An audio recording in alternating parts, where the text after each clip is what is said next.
making movies is hard. Making movies is hard. Welcome. This is the podcast about the struggle of being an independent filmmaker. I'm Mark Bassell, the founding host of the podcast, and I'm a sci-fi horror filmmaker. And my first feature film, The Alternate, will be coming out on September 13th. Pre-order when it's be able to pre-order. It's not yet, but it will be soon. Yay! I'm Liz Manishaw. I'm a writer, director, producer who has made two features, Bread and Butter and Speed of Life, and I'm currently in development on 15 million more. I'm a distribution consultant who does sales, and I used to manage Sundance's creative distribution initiative. This week, we welcome composer, beatmaker, I just made that up, and musician Paul Tonks onto the show to talk about his work as a musician, composing full-time for royalty-free music company Jambox, who we love, and what his process is as a musician. After that, we talk about an article from The Guardian written by actor Sarah Polley about her experience playing the lead role in Terry Gilliam's Baron Munchausen, Adventures of Baron Munchausen, I think it is, at age 9, which I love that movie. I saw it probably when I was age 9.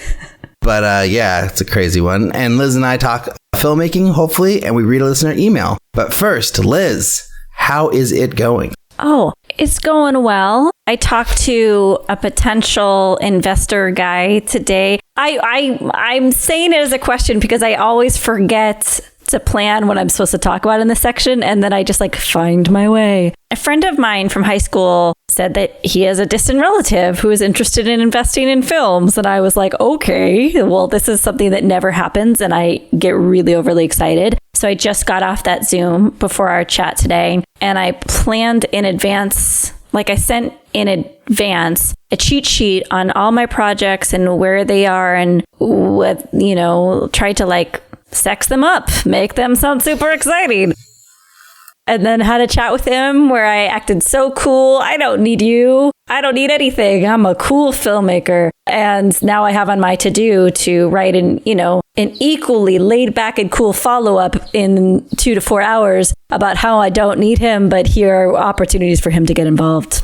Wow. Well, I think any day that you talk to a potential investor is a good day, no matter how that meeting goes. But what was your sense? What kind of questions were they asking? What was their interest level? Could you gauge any of that stuff? How did it go? Well, he works in a different aspect of the arts, and I think he's interested in getting involved in film. He's more of a theater person. And it seems to me that I think he's the type of investor who'd want to be involved in development and the creative aspects and give notes and really get under the hood of the film, which I'm really open to. So I kept on talking about my openness to creative collaboration within certain boundaries, which just was funny, though, because he talked about how 80% of Broadway theater doesn't make back their money or profit. And I was like, wow, I thought that was just indie film, but turns out it's a global problem. And then I realized, wait a second, I'm not supposed to be talking about how unsuccessful we are as filmmakers. I need to turn this around for this pitch meeting. But he did have a question where he's like, well,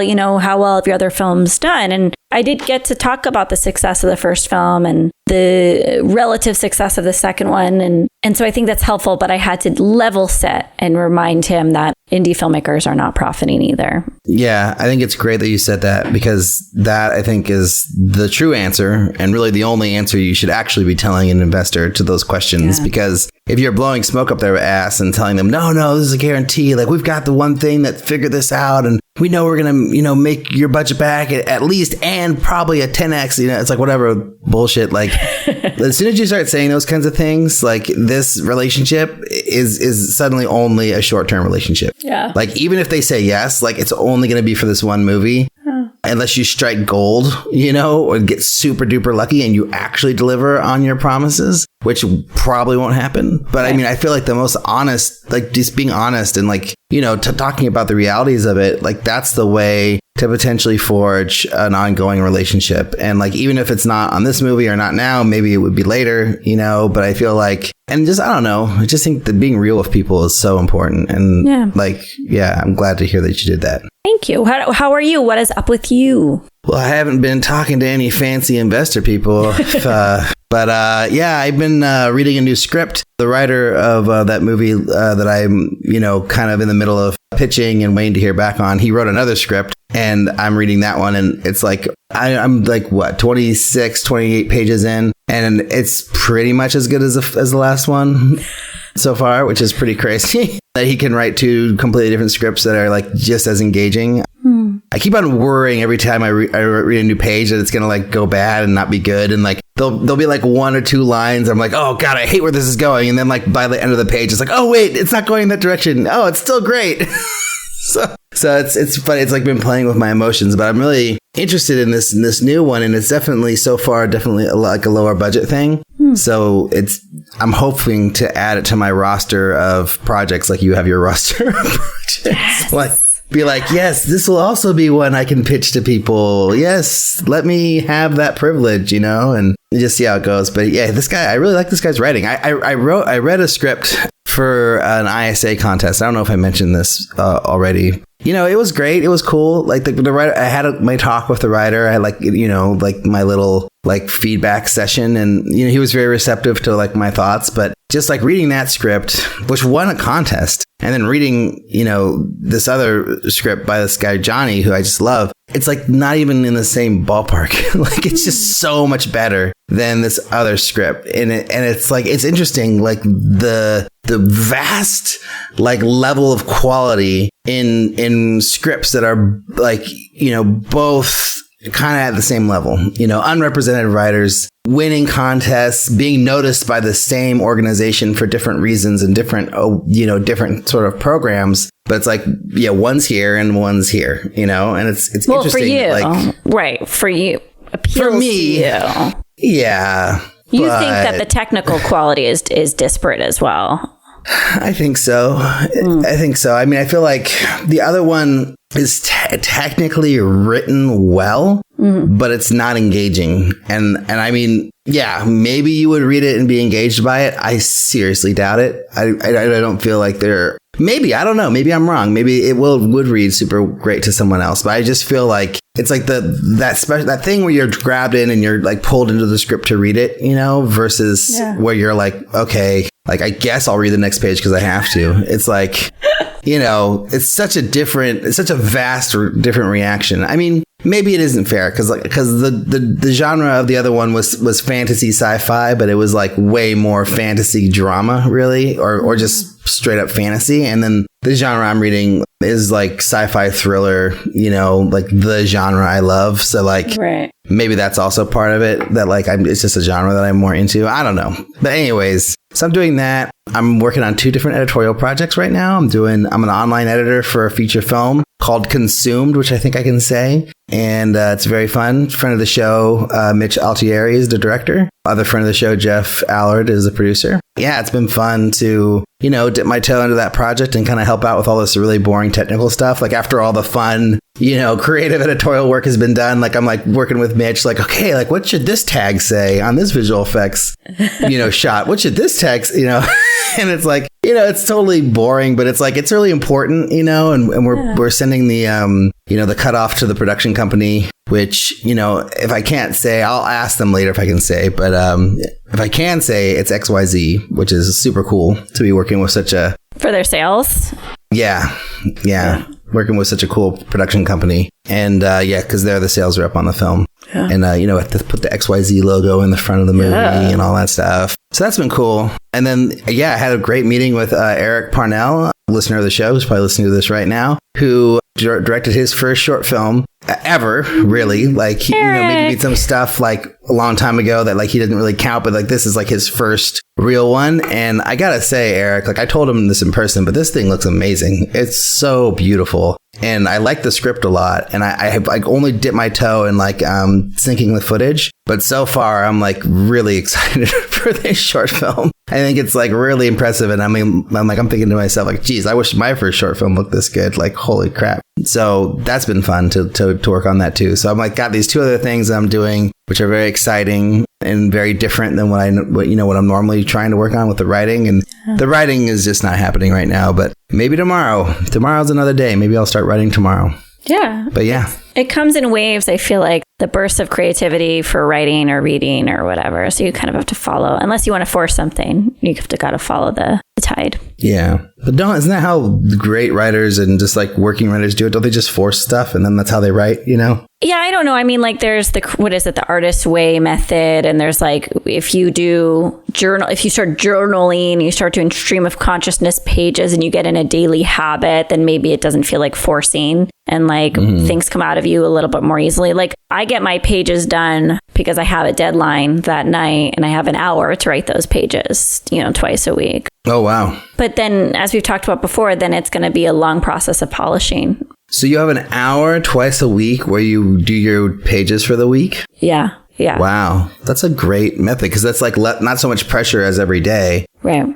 And it's like a set time every week where you sit down. That's great. What time of day do you do it? Well, I have to do it from 8 to 9. You have to. I don't have any other time in my schedule to do it because Colin goes to bed at 8 and then the pages are due at 9. And so we could change our deadline to 9:30. You set the deadline to 9.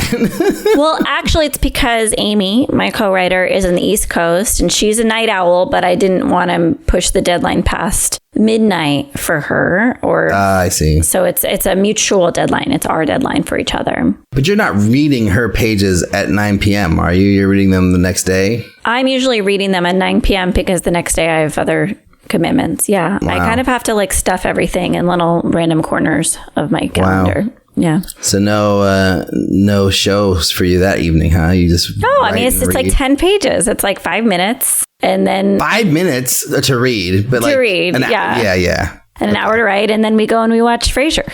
You're still watching Frasier?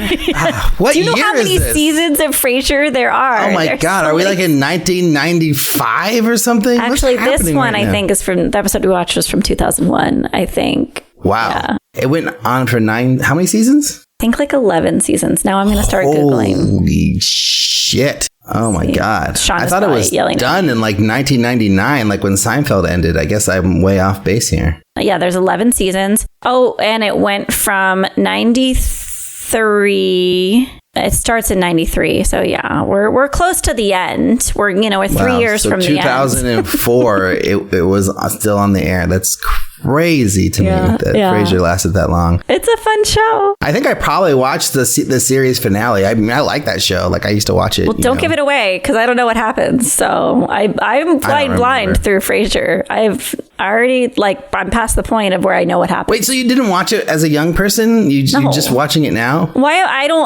Unless I'm a precocious child, like who's gonna watch Frasier at age like? I watched Frasier when I like in 95. I was watching all the sitcoms, man. Like that was a time when I was watching like Saved by the Bell and all that stuff on TBS. I watched Cheers as a kid, but not Frasier. What? Wait, why is Cheers okay and Frasier's not okay? Because like Cheers is even older. Okay, yeah, but the situational humor in Frasier is like, I think it's kind of that like Curb Your Enthusiasm humor where it's like every single episode he gets himself in a really uncomfortable situation and you're just like, don't do it, Frasier, don't do it. Like that's every single episode of Frasier. Whereas like as a kid, I'm not interested in that tension. I don't think it's that funny. I'm more interested in like Carla and Cliff and Norm and like their goofy broad hijinks. Interesting. I loved News Radio. That was the other show I used to watch. Oh yeah, Dave Foley, the best. Yeah, Kids in the Hall. Like, it was all that stuff. I was watching Kids in the Hall, News Radio, like Strangers all the with reruns Candy. on TBS. Yeah, I watched Strangers with Candy, although that weirded me out. Yeah, it's so weird. I love it. Everything on Comedy Central in the 90s was wonderful. I love that. Yes. Yeah, but no, Frasier, man, that's one I watched when I was younger and I have not gone back to. And I don't think it's going to age well. But you're loving it, so maybe it does. There's like several episodes that deal with like, so one of the actresses is pregnant and leaves the show and has an absence from the show. And they, in the diegetic storyline of the show, they send her to a fat farm. And there's like several episodes where they talk about her fatness. And I was like, this did not age well. Like this is so inappropriate. Oh. But I would say for the most part, I haven't noticed that many problems other than that. That was pretty bad. That's funny. Well, you know what isn't a problem? It's going to our Patreon page and supporting us. You go to www.patreon.com/MMIH podcast. This is the way the show continues. If there's no Patreon, there's no show, because I'm only one person. Well, I guess Liz and I are two people, but it's hard to keep a show afloat without support. So we really appreciate everybody. We're trying to give you guys more fresh content, more fresh tent. That's why for anyone who listens to our weekly meetings, you'll get that reference. But yeah, so there's more content coming on. Their weekly meetings are on there. We've got a bonus episode coming for you soon. We've got more bonus content coming to you soon from our live show. So if you're interested in more of the show, that's where you go. See how that rhymed? Don't forget also to check out jambox.io, who is the reason why this episode you're going to listen to is happening. They're a new royalty-free music and sound effects company with an emphasis on high-quality cinematic cues. Their composers have worked on soundtracks for Hollywood-level films, working with directors like Michael Bay and Martin Scorsese, and they even offer customized plans to fit your needs, which is pretty awesome. So use our code MMIH, sign up today, and you'll get 20% off, which is pretty rad. But without any more delay, here's our chat with Paul Tonks.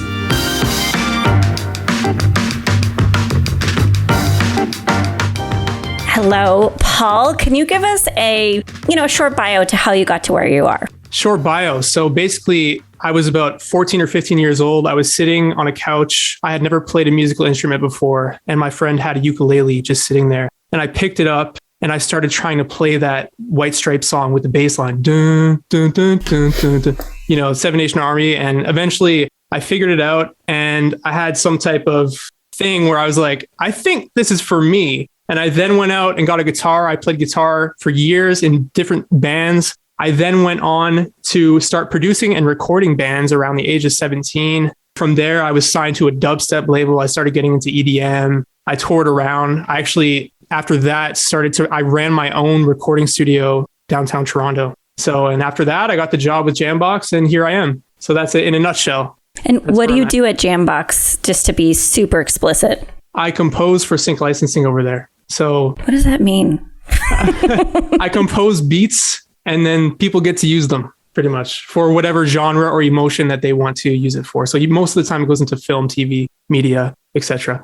So is this something that you've done before for other companies, or like just kind of on your own, selling them to different places, or is this kind of a new thing for you, working with Jambox? On this level, I think it was new. I've always composed, and kind of my stuff has been used all over the place throughout the years that I've been doing this. But on this level, no, I think it's fairly new in that aspect. My only exposure to the term beats is the TV show Dave. So can you talk to me a little bit about what is a beat? I'm so white. I'm like the latest person. Oh man. Okay. Holy shit. What is a beat? Tell me what a beat is. I got this. Thanks, Tonks. A beat is just a song, basically without lyrics. So it's just kind of like an instrumental with a kick drum, a melody, that sort of thing. So it's just a song or a track with no lyrics on it. Anything that's behind a main lead or a vocal or some type of thing.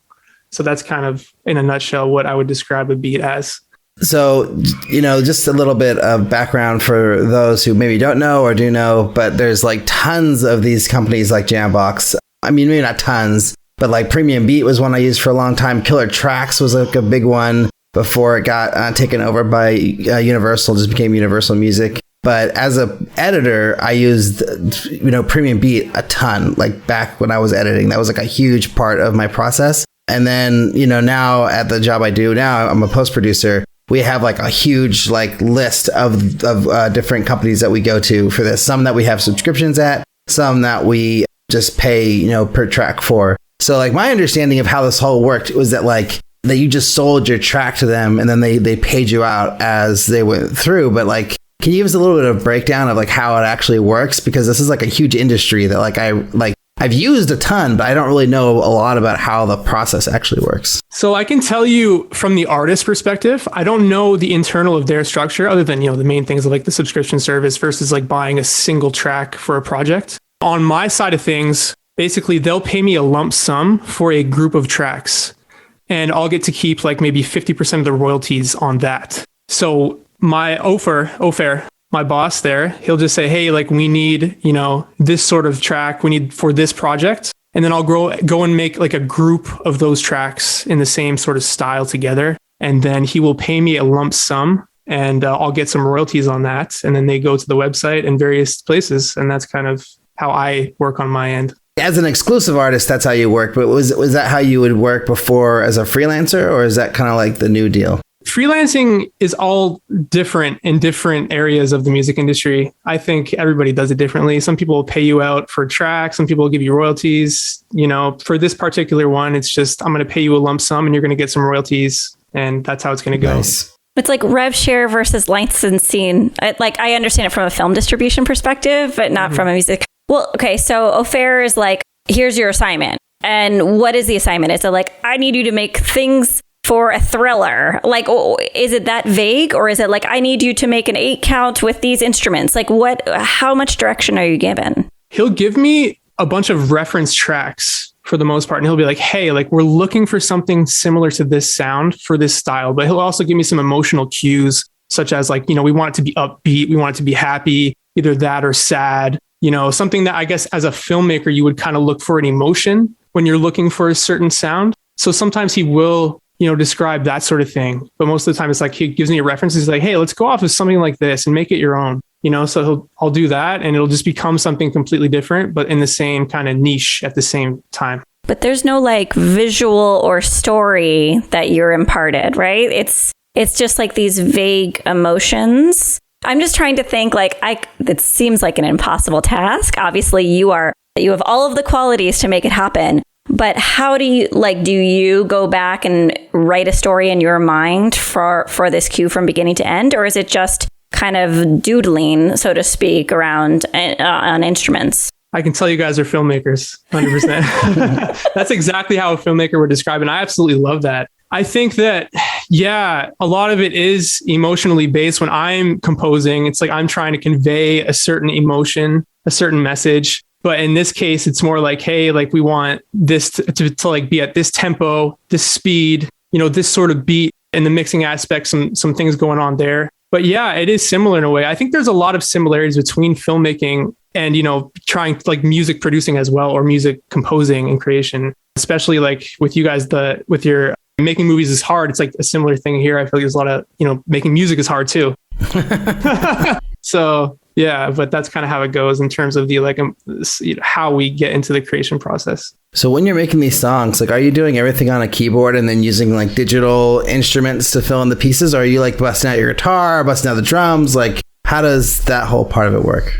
It's different things for different projects, but most of the work for me is done on a keyboard. I play pretty much everything. So I play guitar, bass, drums, keys, trumpet, like pretty much that's one of the reasons that I've been successful on Jambox so far, is because I wear so many different hats. I've been doing this for so long that I can make pretty much any style that you throw at me, other than like, some Hans Zimmer, like orchestral stuff, which I'm not, isn't really my lane, but pretty much everything else I can do. So it'll be guitar, electric guitar, acoustic guitar, piano, bass. I do pretty much everything. Synth. In terms of utility or usage, maybe usage is a better word. Like going back to this term beats, like I know that I've licensed the type of music that I think we're all talking about for a promotional video, for kind of like these 5-minute videos where I needed something uplifting, I needed something industrial, promotional, branded content, digital spots, things like that. But in terms of like feature content, is it the same process? Is it the same cue is going to be used from anywhere from like a 30-second advertisement to a feature film, or is there different tiers that you think of it as? On the artist side, I don't even deal with that part of the industry. So on their end, they'll kind of just ship it wherever it goes. You know what I mean? They don't even tell me until something has released that it's like, oh, your track ended up here. It's like, oh, okay, awesome. It's in this place. I'm like, cool. So they won't even tell me. I think they're under contract, maybe potentially not to tell me until it's out either, which I think in the film industry, you guys have some experience with that sort of thing as well. But it's just this close-ended piece. Like you think of it as like, I'm just doing this duration and there's no resonance outside of this song, so to speak. Yeah, you could say that. Yeah. So in terms of like time, like you said, 30 seconds, like generally I'll make like a 2 minutes and 30-second track, and it'll get used wherever they want it. So sometimes they'll take like an intro, a chorus, a verse, some type of place in the song. They'll just use it however they want to use it. And I'll be like, cool, awesome. You chose that part. So yeah.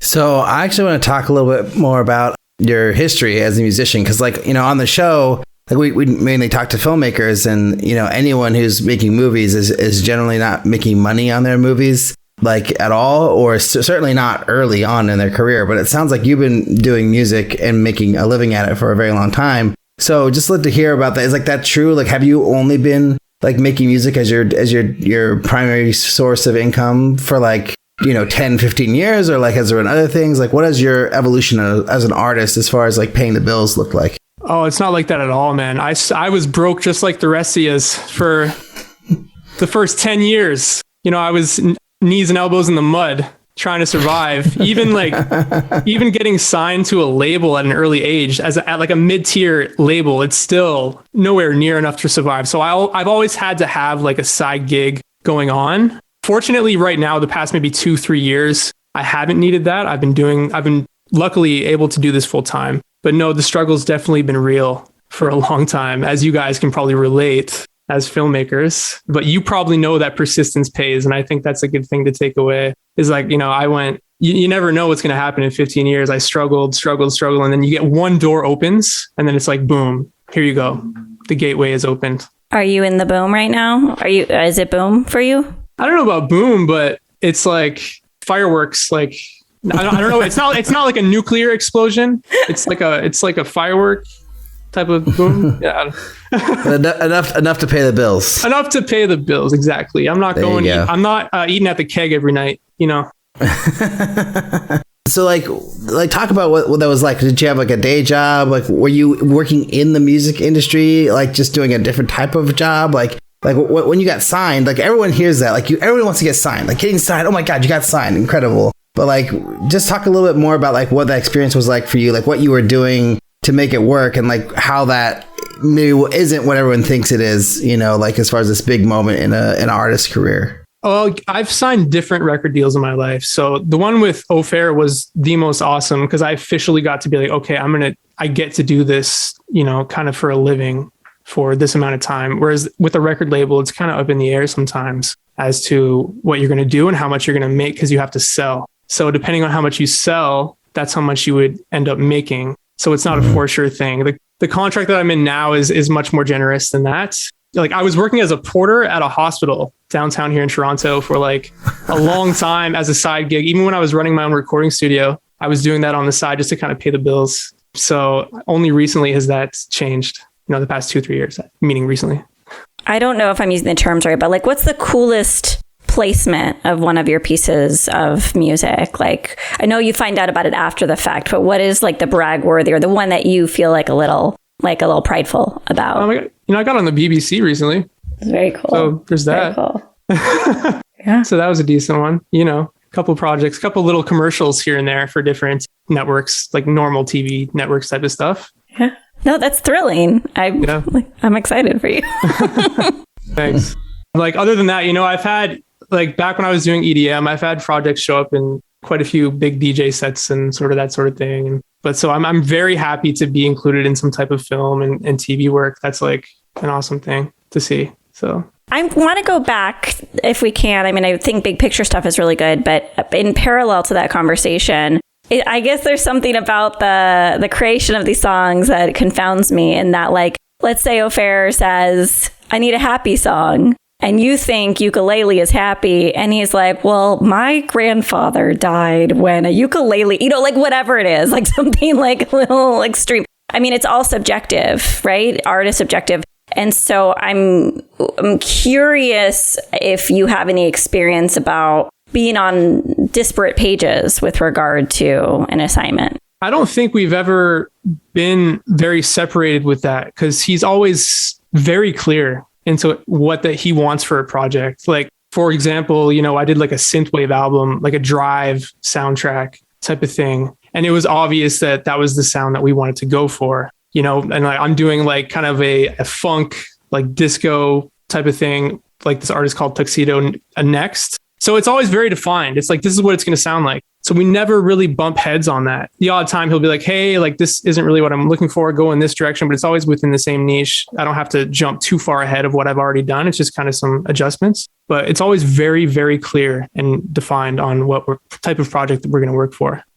And how do you know when you're done? Like, how do you know when you're done with a piece? Like a specific piece or like an EP? Oh, one piece? Either a one piece, not the whole thing. Yeah. That's a really good question. It's kind of hard to know when I'm done with a piece. Like as filmmakers, I'm sure that you'll work on a project so much that you're just unsure and you end up viewing the project kind of as a filmmaker, not an audience member. So I think there's some time needed in order to like reset your palette and be like, okay, this is done. You know, you watch a million other movies, you come back to that project and your palette is reset and you can be like, okay, this is what it needs. So it's a very similar thing with what I do. And sometimes projects just need time to sit, you know, and I need to come back to it and be like, okay, well, now it's done. Now I'm hearing it as a listener would hear it, not as like a composer would hear it. So that's generally when it's done when it's done. It's kind of like the answer I would give. And like, is this the be all end all for you? Like, what do you also have a band that you're in on the side? Like, what are your other interests as an artist? Or is this like composing this kind of music for video? Is this kind of like one of the thing that you want to just keep on doing?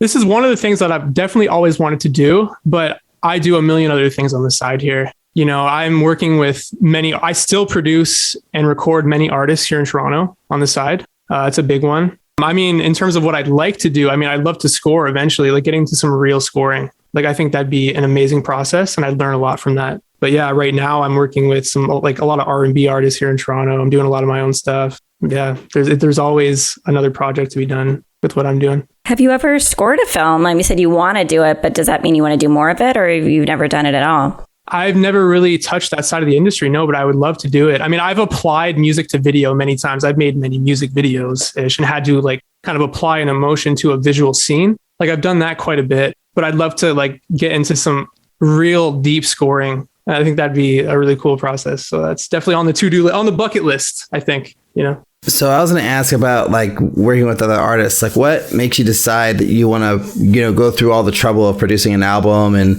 taking the time, energy to like, you know, create something else for another artist when you're an artist yourself? Like what makes you want to like go through that process? They definitely have to stand out for me. You know, I think these days, after 15 years of doing this, I'm more picky than ever. So I'll just have to hear that. I'll know right away if I want to work with an artist or not. I'll know like in the first 10 seconds of listening to them. I'll be like, okay, this guy is amazing, or this guy is not so good, and I don't want to work with this person. I want to work with this person. They just have a certain talent or character to them. It's very obvious very quickly if they have talent or not, to put it bluntly. And if they fit what I do as an artist as well, you know, because I know my lane as well. And it's like, I work in this type of, you know, beat / instrumental. And if that works with them, then that's great. Do you ever hear like an artist that like, you know, you can see the talent, like you see like the kernel of like greatness, but like they're not quite there yet? And like, are you kind of the producer who wants to go in and like shave off around that kernel and like polish that diamond and make it great? Or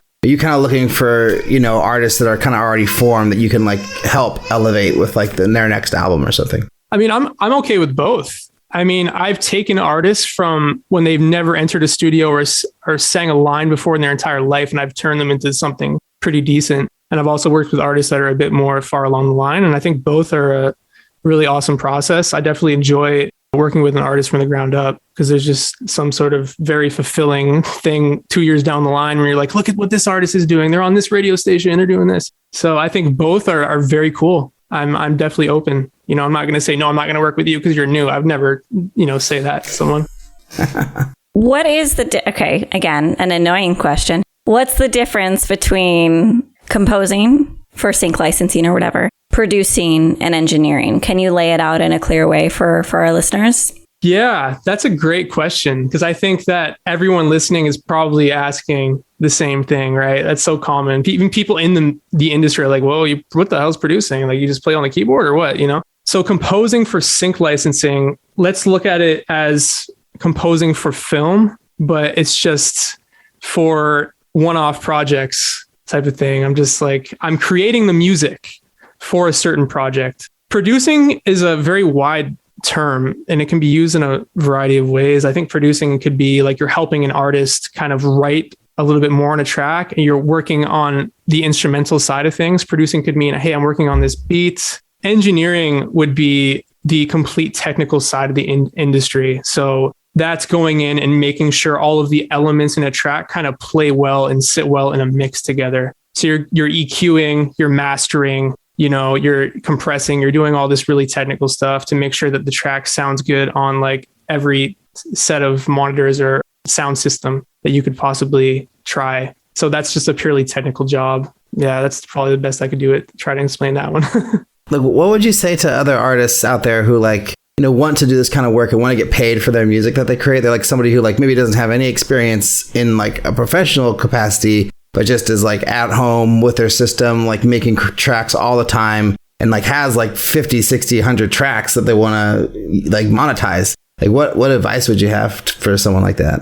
That's a great question. If you're a new artist and you put your track up on SoundCloud and you have 5 followers, it's like, well, what are you going to do? Nobody's going to listen to your track, right? So you're going to have to knock on a lot of doors. You're going to have to approach companies like Jambox and other entities, I guess, and say, hey, like, check out my stuff. You're going to have to knock on a lot of doors and get the door shut in your face a bunch of times. I would say, you're going to have to put in the years, like many years of work in order to make this a thing. And you have to make yourself very valuable. And I would say, don't get stuck in one genre. Definitely be open to trying new things, new avenues. You'll learn a lot. You just got to keep pressing forward. And that's the thing, Going back to you playing that guitar for the first time, can you tell us even more detail about how you knew this is what you wanted to do? There was just something about like the expressiveness and the freedom of just playing what you want and also listening to something and playing it back and learning how that was played. I don't know. It struck a chord with me,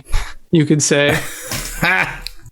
But yeah, it felt, I don't know how to quantify it. It's just like, it just felt right to do. And so I was like, yeah, I'm just going to do this forever. I think that's a good idea. So I still do, we play every day out here, still to this day.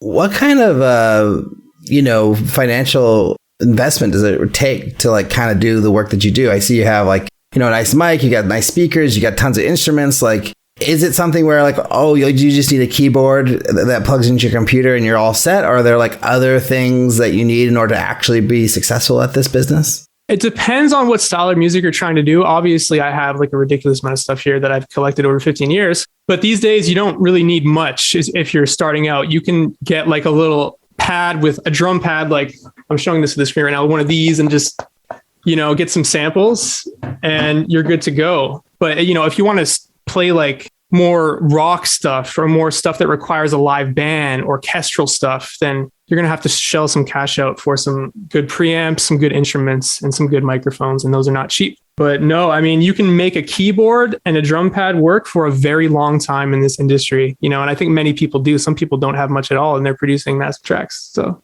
they've made it so easy to get started these days. When you sit down and you write a cue, do you have something that you do every time? Like, is it just like you close your eyes? Is it early morning? Do you have a ham sandwich before? Like, is there something that, because, I think all artists have habits and we have ways to get into deep focus or the zone or whatever it is. And I'm just curious what it does for what a musician does. Yeah. How to get into the zone. I think that's a great question. I'm sure I'd love to hear your thoughts on that too, how you guys would get into the zone, I guess, for, writing scripts or deadlines, whatever. Deadlines. For me, I'm mostly a night owl type of guy. So for me, getting into the zone is usually at night with a cup of coffee, not really an alcohol type of guy. A lot of people in this industry are, on that type of vibe, but it's not me. I'm like more of a meditation guy. So, I don't, at the same time, it's like, I feel like you can't really force creation at a certain time. It's like, whenever I feel like it, I feel like it. But I'll always just kind of get started. And I feel like it's just that getting the wheels in motion is the hardest part. And then once you kind of put the gas down, things just kind of flow and come much easier. Getting started is always like the hardest part. And I'm sure you guys can relate.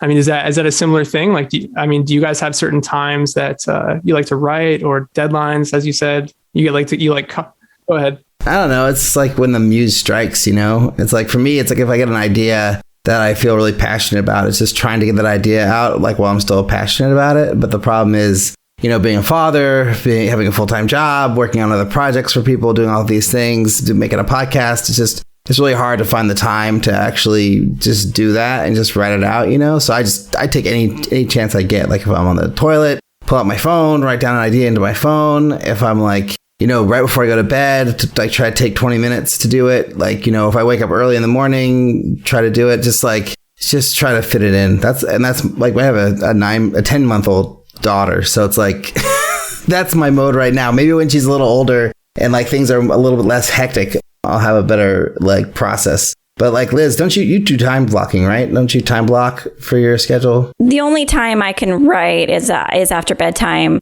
But I think what's interesting for our situations, for Ulrich and my situation, is we're writing scripts where there's self-imposed deadlines. You know, the deliverables aren't like someone waiting for us to turn them in the next day. Whereas I think watching an edit, you can get into the zone quite quickly because of practice of being that viewer and attuning those instincts of like, this is right, this is wrong. And I'm assuming, Paul, that you've had similar experiences where when you're listening to something you've composed, instinctually, you're like, this is off. And I just know from experience. 100%. And I love the fact that you mentioned time blocking, because that's something that I've started doing recently as well. Well, I want to ask this question about, you know, because you have to create these tracks for your job, right? That's like what you do. So, I mean, are you like getting up in the morning, like hitting your desk at like, you know, 10 a.m. or something? I mean, like, okay, write track now. Or is it like you said, where you more like you just do it at night when you're feeling inspired, like you just fit it in when you can? Like what, like, do you have to like kind of treat it as a day job, or are you still in this place where you're able to like just do it when you're ready? As of right now, I definitely treat it more like a day job, although I still have full creative control on most of these deadlines. But for me to perform at a high level, I feel like deadlines make the most sense, and giving myself time blocks and waking up and being like, okay, I'm going to start this at 11 a.m. and I'm going to work until 3. Like, no matter what, I'm going to have my workspace open. I'm going to turn the keyboard on, and from 11 to 3, I'm going to work. And that's all I'm going to do. I'm going to put the phone away. And that's it. So I definitely stick to that sort of plan way more these days. And I feel like it's helped me a ton. So Jambox.io is one of the supporters of our show. And so we really wanted to get to know some of the artists who work with Jambox. So I'm going to put you on the spot a little bit and give a freebie to Jambox in promotion. Why should filmmakers work with the service? Why should they choose your songs? Why is it so awesome? Well, number one, you have laser pinpointed targeting on the type of emotion that you're trying to convey on your project. So you can type in, hey, I want to be angry and sad at the same time. And you can just type in angry, sad, and then something that has that weird vibe is going to show up. And number two, the quality of the tracks is very curated. So you're only going to get like the highest quality that you're going to possibly find on the internet. They don't let anybody slip through the cracks here. That's number two. Number three, the service, I think it's pretty good. You know, I feel like everybody's very, very good over there from what I've seen. I've heard very good. They seem nice. Yeah. And then I want to kind of change that question a little bit and ask you, like, why did you decide to go with Jambox? Like, what was the reason that you wanted to commit yourself to this company? Like, I mean, was there something about the service or, you know, just like Ofair in general that was like, okay, yeah, that seems like the right thing to do? I mean, first and foremost, Ofair has been absolutely amazing to me. You know, that's one of the big reasons why I decided to sign that contract. Number two, he's very free flowing in the types of projects that I want to get involved with. So I can kind of pick and choose and curate the direction that I want to go in. So it's like, well, if I can have fun making the stuff that I want to make all the time, yeah, that's what I'm going to go with. So, you know, he was so awesome to work with that I was like, okay, yeah, I'm just going to do this because this is amazing. So that's like one of the biggest reasons. Nice. Awesome. I have one last question. It is not fully formed as per usual.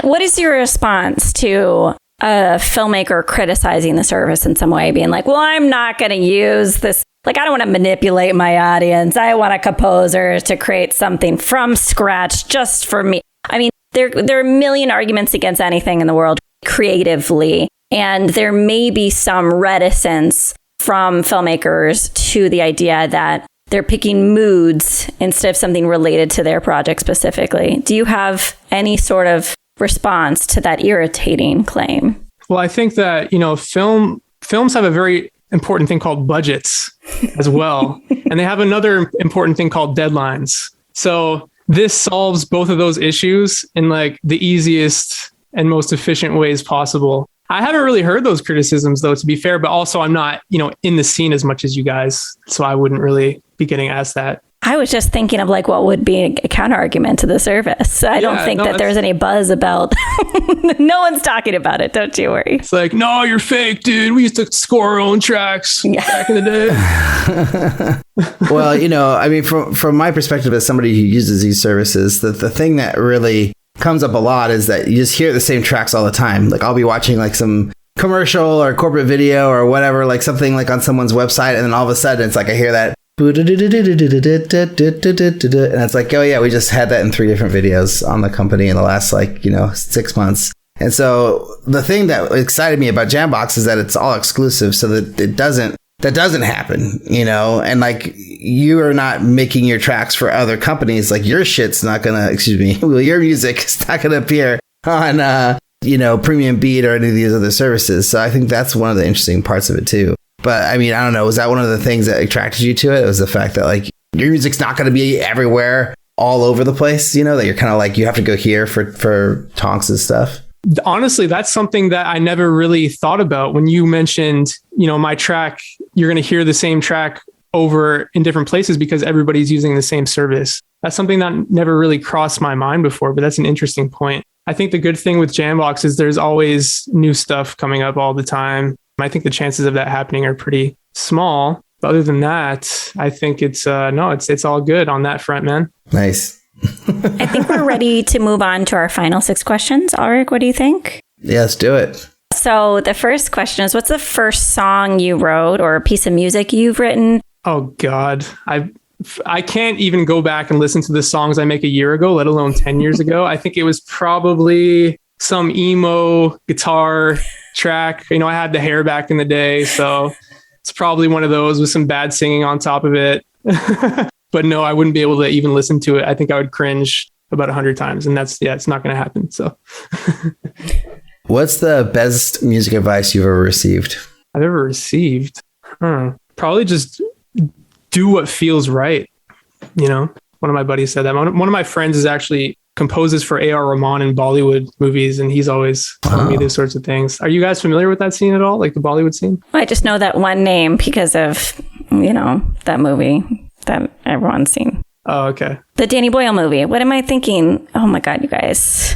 Slumdog. He did music from Slumdog. So the way you said that was like you didn't want to say the name of the movie. You're like, I don't want to say that name. Well, I'm embarrassed that that's like the only reference point because it's like it's this massive Oscar thing. I actually worked on a Bollywood movie early in my career with one of the biggest Bollywood stars of all time, Shah Rukh Khan. So I have a little bit of a insight into that side of things. Although there was no dancing in the movie I worked on, I was very upset. Yeah, let's just touch on this quickly for a sec. I think the interesting thing about Bollywood movies is that they take the score more seriously than the actual film. Like half the budget goes into the sound, whereas like we put all of ours into the actual visuals itself. But they throw everything at the dance and the music and all that first. Like that comes first in Bollywood, which I thought was a really interesting thing about the way that they make films. That's really so cool. I love that. Yeah, we shit all over sound in the United States and in Canada. I don't know much about Canadian film, but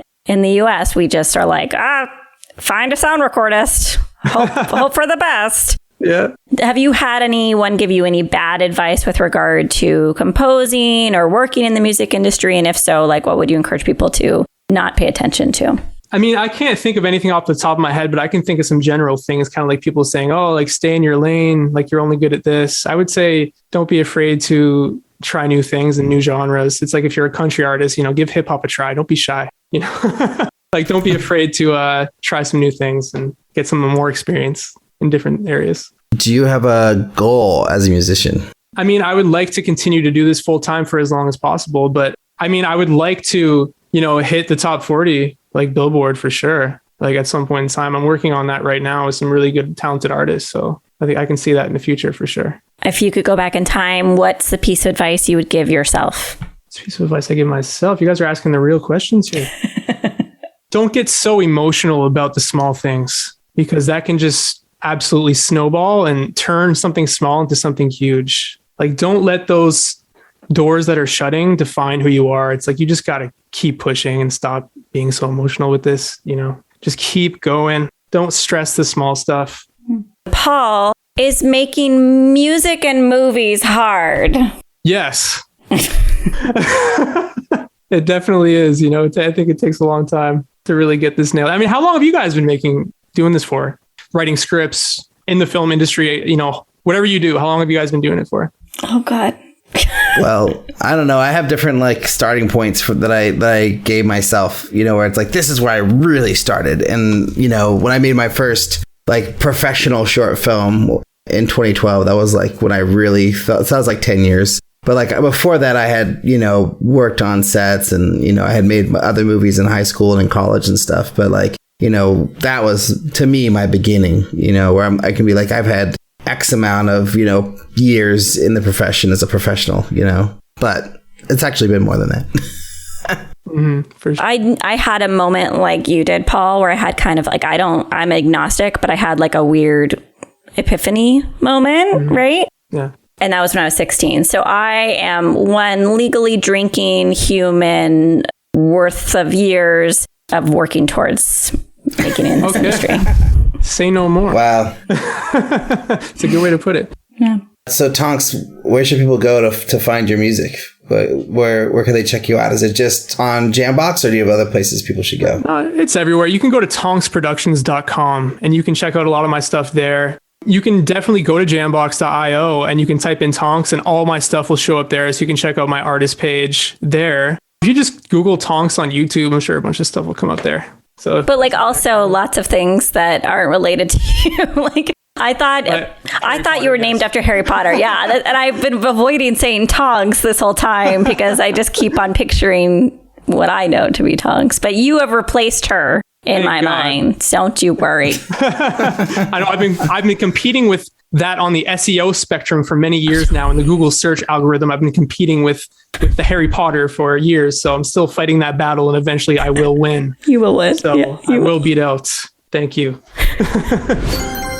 Liz, what do you remember about our talk with Tonks? I remember that he's a very nice guy. And there's more to that. There's more to that's the headline, is that he's a very nice guy. I think, and maybe listeners will be able to pick up on this, but I think we kept on pinging him for what was relevant for us in the interview, right? I was very interested in his life and his process, his career, why he chose this career path, but I kept on trying to draw it back, and I think you did too, kept on drawing it back to making movies and doing the cues with the movie in mind. And I don't think we ever got an answer, but I don't think that's Tonks' fault. I just think he, as an artist, operates in a different way than a filmmaker does. And that was really interesting to learn. What do you remember? I remember that he was doing what he loved for his full-time job, and that he had got to a point where all he has to do for work is make music and create these different songs and beats and whatever for Jambox, and that he gets these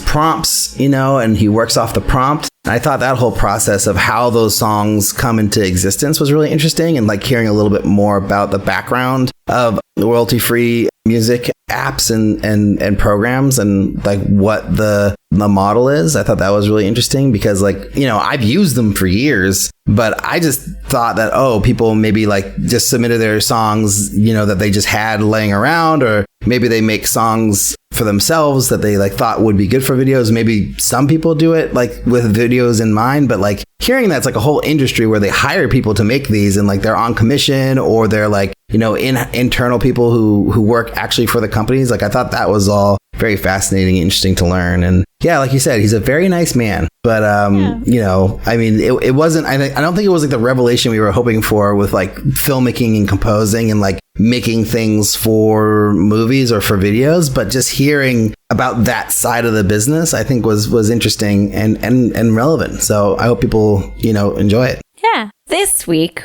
we have an article from The Guardian, and it's written by actress Sarah Polley, and she talks about playing the lead child character in Terry Gilliam's insane Adventures of Baron Munchausen movie. Munchausen? We're going to go Munchausen. Munchausen's how I go. Yeah.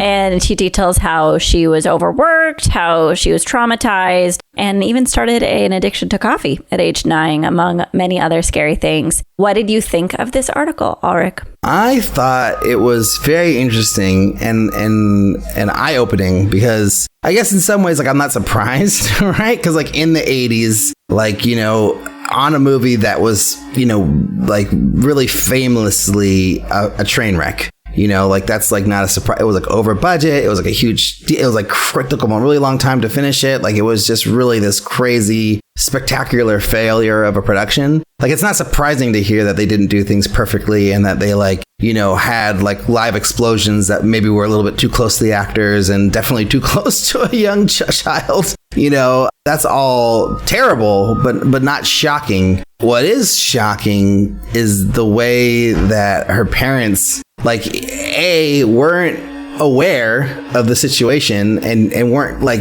clued in to what their daughter was going to be doing and, like, didn't ask any of those questions or weren't told. Like, I think that's the bizarre part to me is that I guess like the dad and the mom were just such huge fans of Monty Python that maybe they didn't care. They were just so excited to be there. Like, they didn't matter to them. But like, dude, like, when I've done stuff with kids as a producer or even a director, it's like, yeah, like, you're super clear with what's going on. Like, you have long conversations with parents, like, even about like a 30-second commercial spot or like a one shot that they're in, let alone like a whole movie.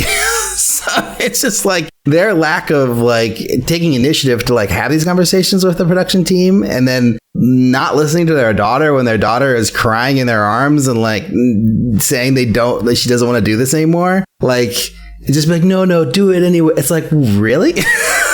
Like, so I get why she was so mad at her parents for so long. But yeah, I mean, surely the director is the person at the top, right? Like, I think all, like, you know, we say it's the producers. We say like, oh yeah, they're the ones who are responsible for the set. Like, the director's the artist. But to be honest, like, if you're the director of a movie, like, the buck stops at you. Like, you need to be aware of everything that's going around you. And it is up to you in the end to like make sure that these things are happening properly. So it's like, I mean, I feel like Terry Gilliam should be taking that responsibility on, but clearly that's not who he is. So I don't know. That was my takeaway, you know, but there's a lot more I have to say about it too. Well, I agree. I don't know if I agree with you about the buck stopping with the director, because I think producers are there to be problem solvers and to head off some of those logistical nightmares. But as the liaison between actors and production, I think that Terry Gilliam should have been a lot more astute and a lot more, what's the word I'm thinking of? Like, just when you're intuitive about protecting a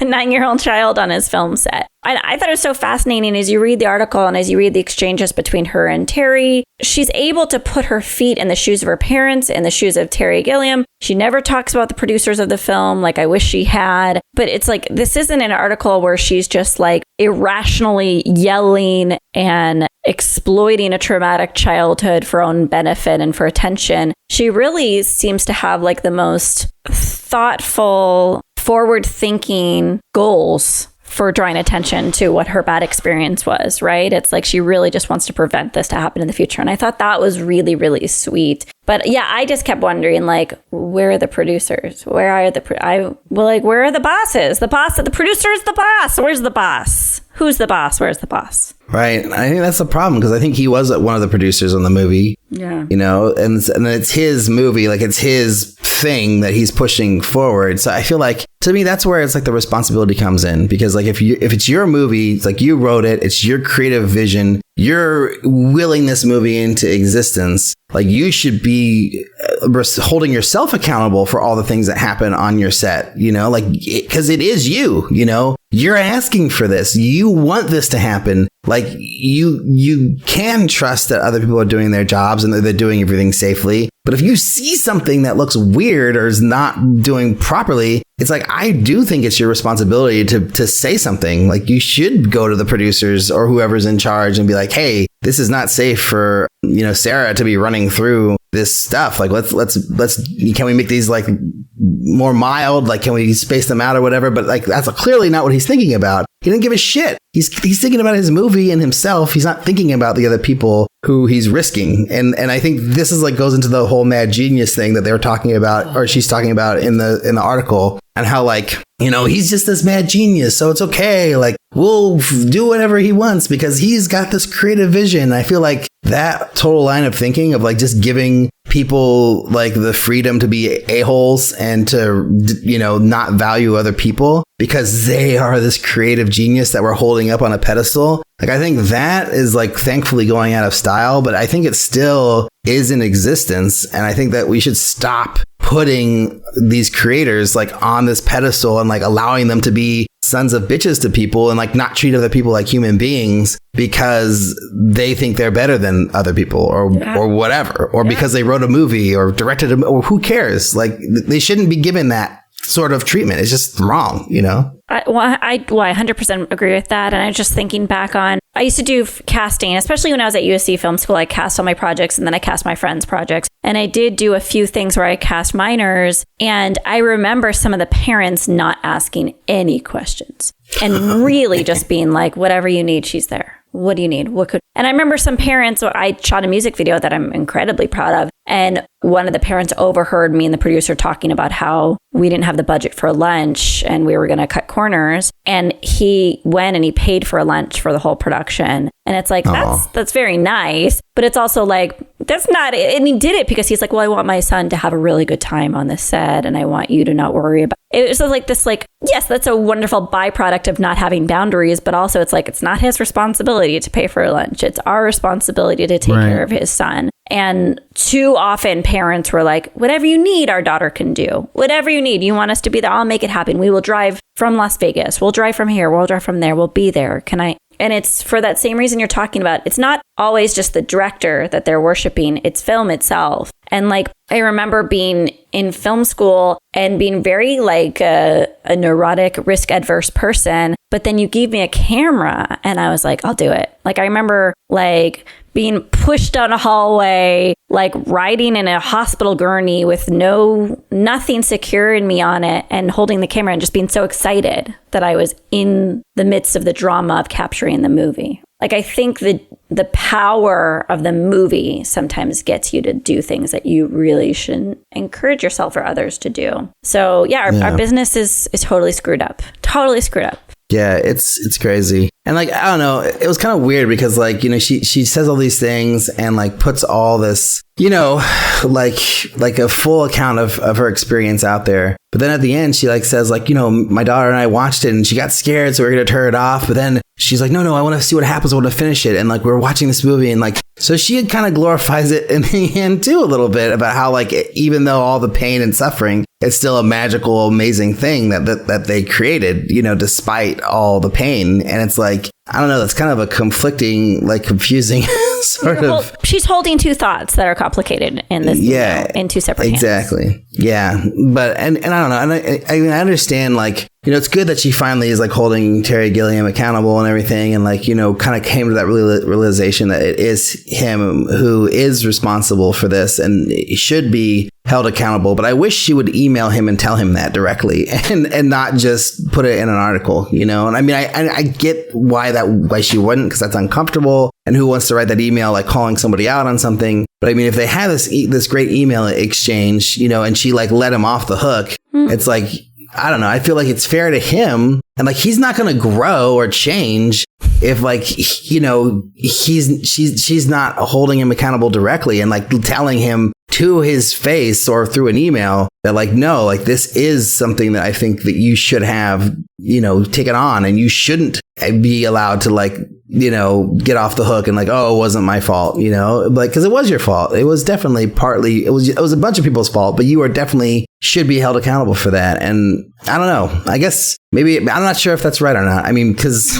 would I do that? Would I, if someone did something bad, would I email them direct? I mean, I don't know. Maybe I should, but would I? I don't know. I think it's hard, but yeah. Maybe Sarah's like me, where she has a degree of cynicism towards growth and change. And I think Terry Gilliam proved that point in the exchanges between the two of them prior to this article, where he kind of alluded to like, well, maybe your memories are wrong, or maybe, maybe you were being manipulated at your young, impressionable age, and I think if someone were implying those things to me, I wouldn't think that they would be open enough to really listen to me with their open heart. But yeah, I think the reason to call this kind of behavior out is because in a public forum is because making movies is a public is like a topic for discussion and is something that should be made less toxic and more safe for those who are involved. But I guess my last thought is that everyone should watch. I mean, Sarah Polley's an amazing director overall, but everyone should watch her film Stories We Tell, because it has to do with memories and the manipulation of memory, and it might be worth it to watch it in relation to this article. Nice. Awesome.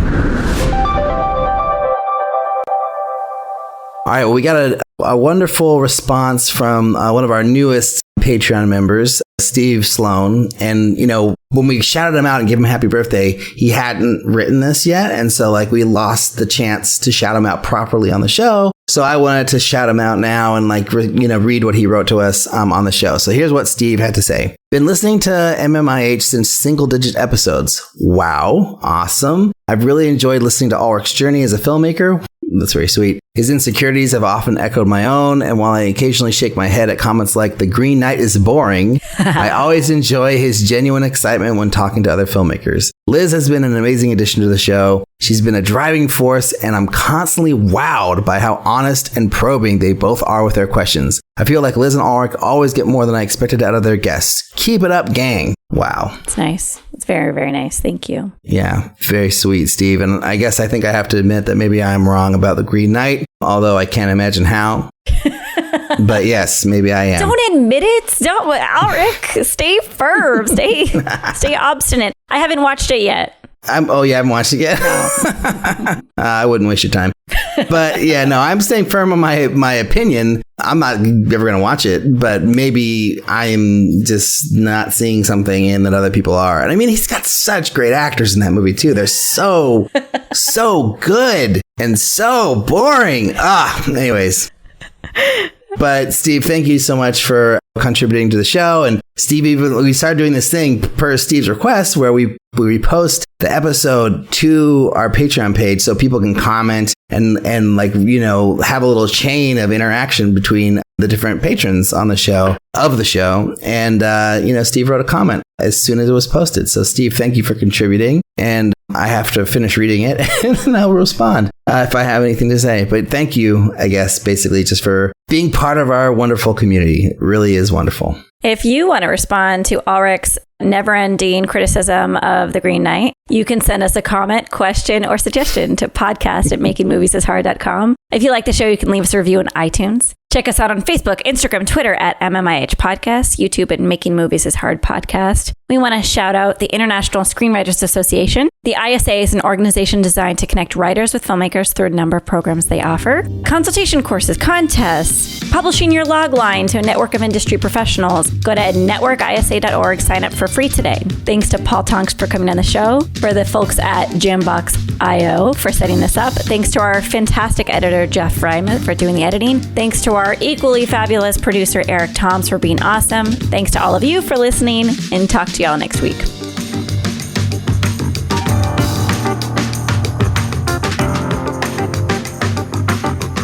Welcome. This is the podcast about the struggle of being an independent film. Welcome. This is the podcast about